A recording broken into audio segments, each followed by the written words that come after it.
Bob the Knob-Robbin Hobgoblin.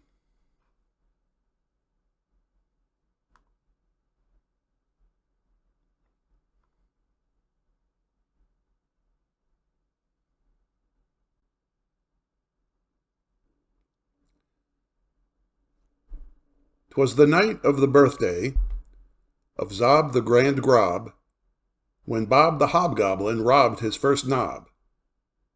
As the grobs of East Yob feasted on shish kebab, Bob steadied his nerves and he robbed a doorknob.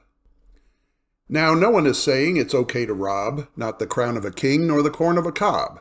In fact, it's quite wrong and will bring on the guards, so leave the lawn darts in your neighbors' backyards. But don't interrupt, I was talking of Bob, who began robbing knobs from some unlucky grobs.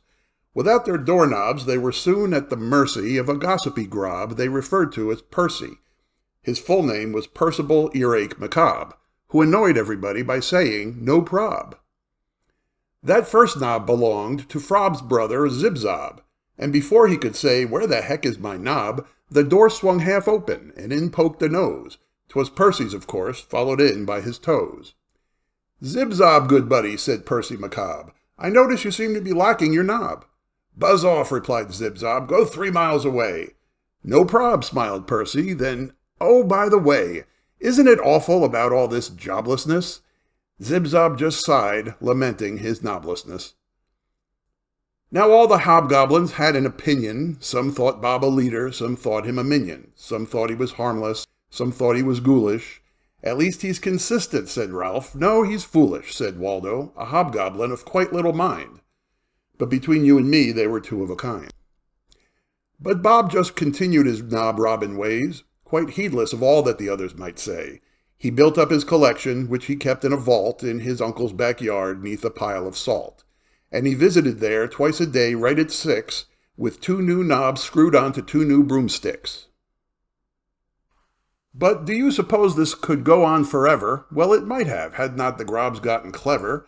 You see, one day into Yob drove the trucks, and they brought to each grob for just 17 bucks, a thing that left Bob standing shocked, really jarred.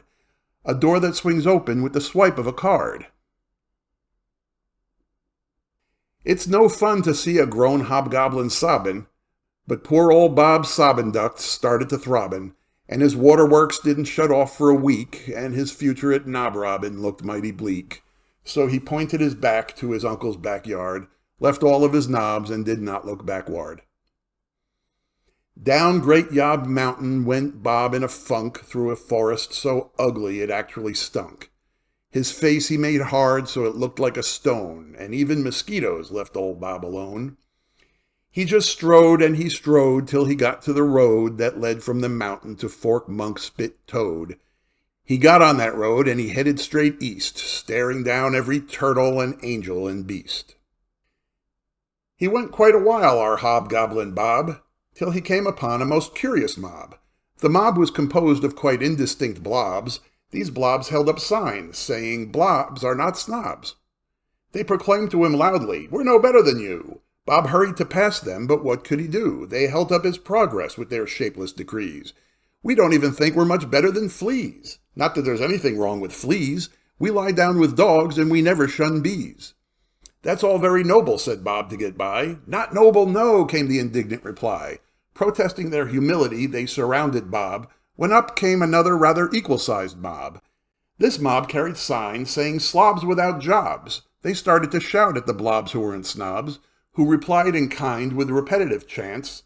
So the slobs without jobs shouted, "Give slobs a chance," while the non-snobbish blobs replied, "Why should you work? Are you better than jerks who don't work?" with a smirk.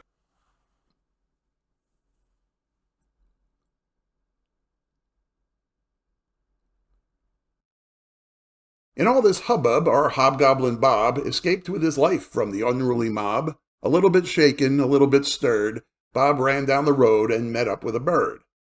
"What's your name?" queried Bob. "Why, it's Robin, of course. I know you're a hunter, so where is your horse?"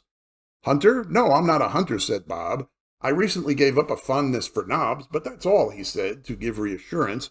But Robin's suspicion had lots of endurance. "I suppose you don't own a retriever," she said, "or study taxidermy books in your bed." Robin laughed. "There's nothing I can't figure out. Of that I am sure, and I haven't a doubt. Bob soon ceased hobnobbing with Robin, and went on his way, and his head was a-bobbin'. He started to whistle, he made up quaint tunes, as he thought, I've met up with a bunch of buffoons. Perhaps I'm really not as bad as all that. Without the knob-robbin, I'm cool as a cat. His arms started dangling hobgoblin style, and his feet counted out many a mile, till he reached his goal of Fork Monk Spit Toad, and there at the gates he saw windows that glowed. "Cheerio there," he shouted up, feeling quite good, to the dwarf o'er the door in the pretzel-shaped hood. "Honeycomb yourself," the dwarf yelled on down. "I suppose you'll be wanting to enter this town." "Indeed, good Sir Pretzelhood, that I desire." "Sir what hood?" the dwarf said. "Now might I inquire the nature of your visit, my head-bobbin' friend?" "To visit and maybe to stay, that's my end."